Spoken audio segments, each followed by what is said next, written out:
Everyone, my name is Maris. I'm 11 years old. Today I will tell you about the three defeats of the Mongols in Vietnam. The Mongol invasion Vietnam, also called as the Mongol Vietnamese War, was military campaign launched between the Mongol Empire against the Kingdom of David, ruled by the Tran Dynasty, and the Kingdom of Champa, which was divided into three waves from 1257 to 1288. Considered to be the most heroic page of the Vietnamese people, and the glorious feat of arms of the Tran Dynasty. The Mongol Empire.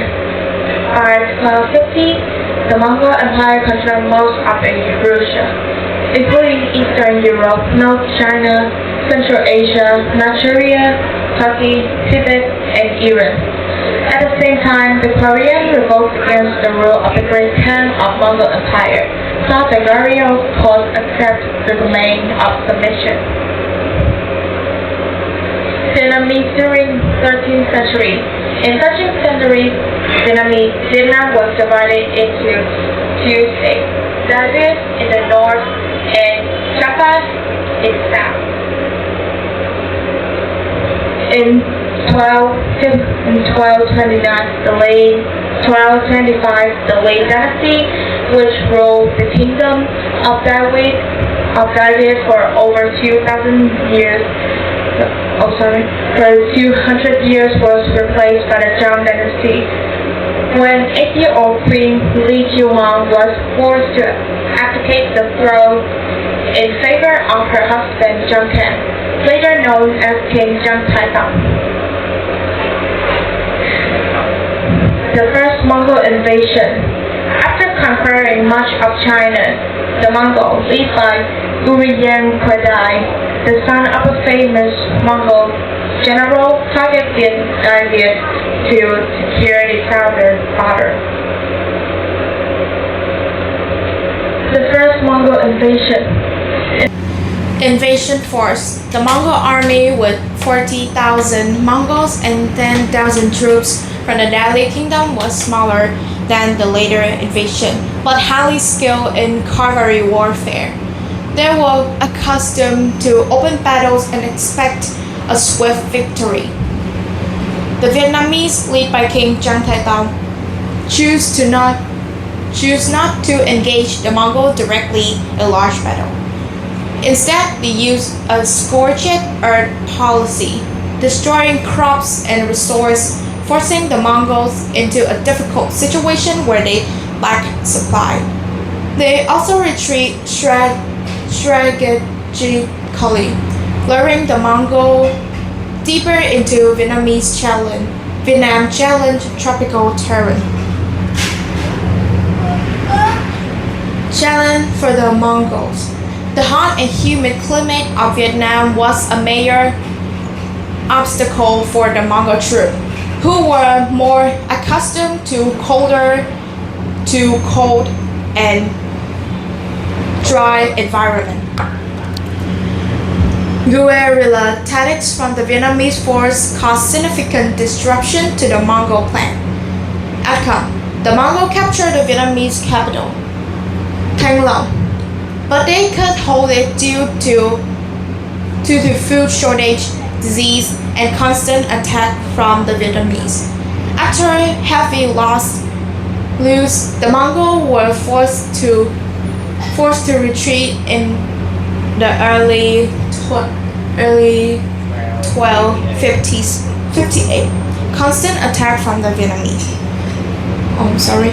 Marking a significant defense. Significance. This victory was a turning point for David, showing that the Mongols could be defeated with the right strategy, and set the stage for future successful defense against the larger Mongol invasion. The second Mongol invasion. By 1284, the Mongol Empire under Kublai Khan has consolidate power in China and sought to expand southward. Kublai Khan determined that David become a vassal state, but the Tran Dynasty refused. This led to a second, larger invasion of David. The invasion was led by Prince Takhan, Kublai Khan's son, commanding a massive army more than 50,000 Yuan troops, that including Mongol, Chinese, and other allied troops. The Mongols were now determined to conquer David and Cambodia in a coordinated campaign. King Zhang and General Zhang Hengdao lead the defense of David. They prepared for a long and tough resistance, knowing that direct confrontation with the Mongol force could be disastrous. Zhang Hengdao was once again a key military figure, organizing a united defense with careful planned tactics. The Vietnamese used guerrilla warfare and strategic retreats to wear down the Mongol army. They avoid open field battles, understanding that the Mongol cavalry was superior in the type that fight straight face to face. The Zhang force retreat from the capital Tanglong to protect the army, allowed the Mongols to temporarily occupy it. However, they quickly retook the city when the Mongols advanced deeper into the countryside. Zhang Hengdao organized ambush and surprise attack, using the mountains terrain to their advantage. In two major battles, Ham To and Chung Yung, Vietnamese forces decisively defeat parts of the Mongol army. These victories boost the morale of the Viet force and marking a turning point in the invasion. The Mongol army faced difficult terrain and climate conditions that hampered their movement. They also struggled with supply issues as the Vietnamese employed scorched earth tactics, leaving the invaders with little food and resources. By 1285, the Mongols were severely weakened. The force suffered health loss from constant Vietnamese attack, disease, and exhaustion. Prince Takhan and his surviving troops were forced to retreat north, marking a second defeat for the Mongols in Vietnam. This defeat was a major blow to the Mongols' ambition in Southeast Asia. The victory highlighted the importance of Zhang Hengdao's leadership, and Vietnam effectively used the terrain in unconventional warfare to counter a superior enemy force. The Tran Dynasty's success against such a powerful empire inspired future generations and strengthened Vietnamese nation's identity. After the second failed invasion, Kublai Khan was determined to conquer David and sought revenge for the early defeats. In 1287, he launched the third invasion, this time with a larger force, including a powerful naval fleet. Kublai Khan believed that the Vietnamese could be overwhelmed by sheer number, or as you can call, barge. The Mongol army was led again by Prince Takhan.